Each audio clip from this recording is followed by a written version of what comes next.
नमस्कार दोस्तों। तो आज की अपनी कहानी है राधा रानी का कृष्णा के प्रति प्यार। तो ये उस समय की बात है जब श्री कृष्णा माखन की चोरी करते रहते थे। ये बात राधा रानी को कतई पसंद नहीं थी। वो कितनी बार उन्हें बता चुकी थी कि कृष्णा, तुम ये माखन की चोरी करना बंद कर दो, मुझे ये बिल्कुल पसंद नहीं है। लेकिन कृष्णा तो कृष्णा है ना, जो अपने मैया यशोदा की नहीं सुनेंगे वो राधा रानी की बात कैसे मानेंगे। तो राधा रानी कृष्णा को कितनी बार समझा चुकी थी, पर कृष्णा अपनी हरकतों से बाज नहीं आ रहे थे।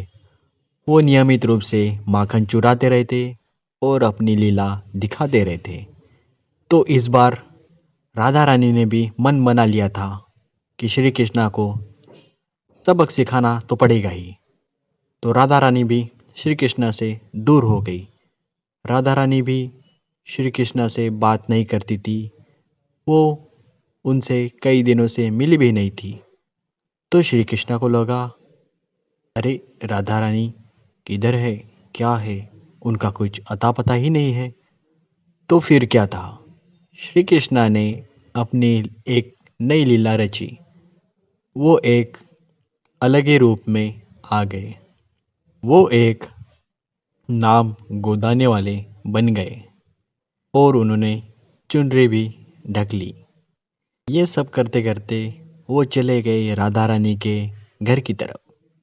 उन्होंने अपना भेष ही बदल लिया और वो जोर जोर से राधा रानी के घर के पास जाकर चिल्लाने लगे कि जिनको अपनी हथेलियों पर नाम लिखवाना है वो नीचे आ जाए और मुझसे अपना नाम लिखवा ले। राधा रानी के संग उनकी सखिया भी थी और वो दौड़ते हुए नीचे आई। राधा रानी भी कहने लगी कि मैं भी अपना नाम अपनी हथेली पर कुदाऊंगी। तो राधा रानी कहने लगी कि हे बहन, आप ऊपर आ जाइए। उनको क्या पता था, उस भेष में श्री कृष्णा ही उनके पास आए हुए थे। जैसे ही राधा रानी ने श्री कृष्णा को अपने कमरे में बुलाया, वैसे ही श्री कृष्णा खड़े हो गए और उन्हें छुपी छुपी नजरों से देखने लगे। राधा रानी को ये बात कतई पता नहीं थी कि ये श्री कृष्णा है, और उन्होंने थोड़ी भी भनक नहीं लगने दी कि मैं स्वयं श्री कृष्णा ही हूँ। उनकी सखिया भी उन्हें पहचान ना सकी। तो श्री कृष्णा ने ऐसे ही बता दिया कि आप क्या है, कैसे है। ये बातें चलने लगी। तो श्री कृष्णा पूछने लगे, आपको किन का नाम अपनी हथेलिए पे लिखवाना है। तो राधा ने मुस्कुराते हुए कहा कि श्री कृष्णा का नाम मेरी हथेलियों पे लिख दो। और मन ही मन में वो सोचने लगी कि राधा, तुम मेरा नाम अपनी हथेलियों पर लिखवा रही है, तो फिर ये मुझसे रूठी हुई है।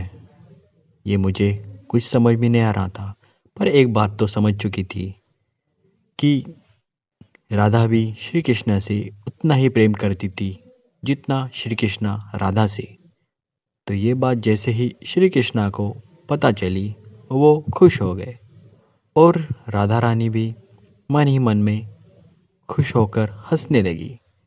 जैसे ही श्री कृष्णा ने अपना नाम राधा रानी के हथेलियों पर लिखा, वैसे ही वो खड़े होकर नृत्य करने लगे और खुशी से झूम उठे। नाचते नाचते उनका घूंघट नीचे गिर गया और राधा रानी और सभी सखियों को वो देखकर अचंभित हो गए कि ये तो श्री कृष्णा है। उन्हें लगा ये इधर कहाँ से आ गए।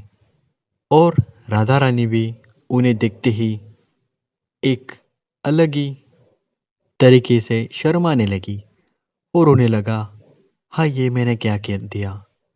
मैंने तो श्री कृष्णा का जिक्र कर दिया कि मैं श्री कृष्णा का नाम अपनी हथेलियों पर लिखाना चाहती हूँ।